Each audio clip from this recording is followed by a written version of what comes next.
sometimes we have a dream for ourselves. Mm-hmm. And we know that God can dream bigger for us. Absolutely. But when you have a dream for yourself and you feel like you've been positioned to give that dream up, the dream of what you thought it was going to look like, and then co-create the dream of tomorrow and next and future, and leave what you thought it was supposed to look like behind. Can you help our viewers and our listeners know how to shift from what you thought was to what God has for you in the next? I hear you, sis.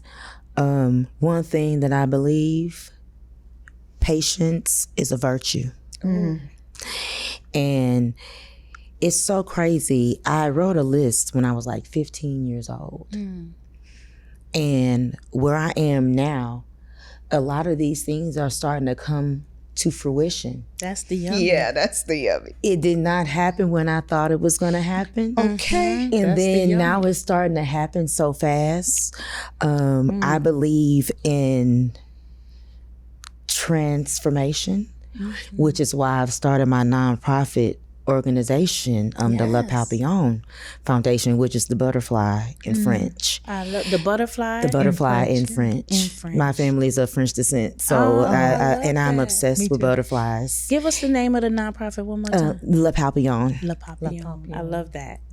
And the one thing, it's about transformation. I love to go and speak to young girls and everything about being young ladies and things like that. And I've gone through a lot. And there was a point in my life to where I felt like I hit my rock bottom. And that's why I'm shooting my documentary. I'll talk to you guys about that. But the foundation is about young girls learning that life is about transformation. And you can see a caterpillar and be like, yeah. But then you go into the cocoon. And can't nobody tell you how long that transformation phase is supposed to take. But the one thing that I believe is that I've never seen an ugly butterfly. Right. And so after we go through that transformation phase, we spread our wings and we fly. I thought I had it all figured out. Right. I thought I knew the plan. I thought I knew the pathway. But the minute I took that leap, God caught me and he swept me up and he partnered me with you. Which I hear the violins. Do you hear the violins? I could have never expected. Yeah. I could have never expected. I said to somebody the other day, I couldn't want high enough. Ooh, that's yummy. I thought I knew what I wanted, but I couldn't even want high enough. That's yummy, for what sis. God had for me when I was able to actually take the leap because I was comfortable. I knew that job like the back of my hand. Yeah. Right? I could come in there and get it done. It was the back of my hand. I had an amazing team. I could do that with my eyes closed. But I was comfortable and uncomfortable at the same time. So it was familiar. It was familiar. Right. Right? Right. It was what I knew. Right. And I didn't know who I was outside of that golden cage. Yeah. And so a mutual friend of ours who was a colleague of mine introduced us and said, I've got a sister I need you to meet.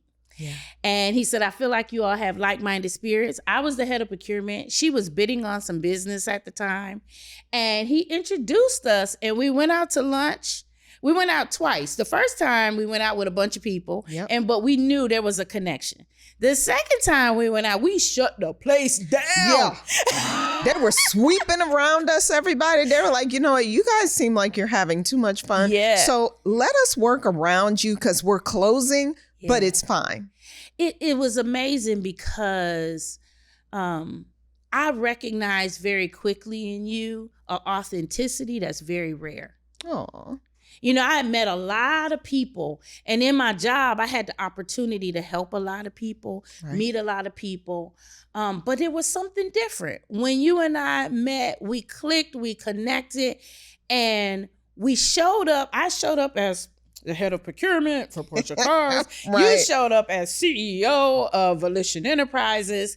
And after a few seconds, we were just Crystal and Nicole. Right. The mask dropped off. We talk about the wiggle and the mask all the time with our tribe, taking the mask off. Our mask fell off. And it was like, I see you. Right. I see you, sis. Right. Wow, you are me and I am you. Yeah. And we were able to connect. And it was powerful. And I felt seen, I felt heard, I felt valued, even in that one conversation. Right. And we knew this is something we've got to cultivate. We've got to grow this. Right. And when I made that leap, you called me. I did. I had been out of corporate America maybe a month. And you called me and you said, I heard you took the leap. And I want to celebrate you. We know that you're always sharing the tea, right? Yes. We want to know who Gary is without the tea. Who is your yummy self? Now, yummy is our acronym for your ultimate, most meaningful yet. So who is Gary without the tea? Who is Gary? You know what, Crystal, to be honest with you, some people say what you see is what you get.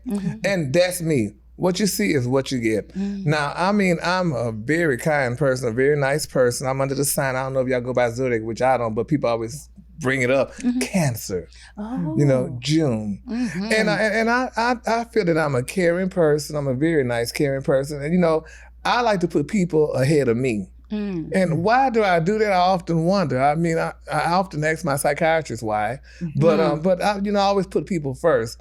And I like treating people the way I want to be treated. But what I learned was when I was in a relationship, honey, everybody don't want to be treated like you want to be treated. Ooh, we just had that conversation. I did not know that until I was going through a breakup. I didn't know that. When I was going through a breakup and, and I'm like, well, why my friend don't want to do this and, have this? I thought you want a better life, blah, blah, blah, and stuff like that. But then he didn't want that. And I wasn't upset about it. But I learned that everybody don't want to be treated the way you want to be treated.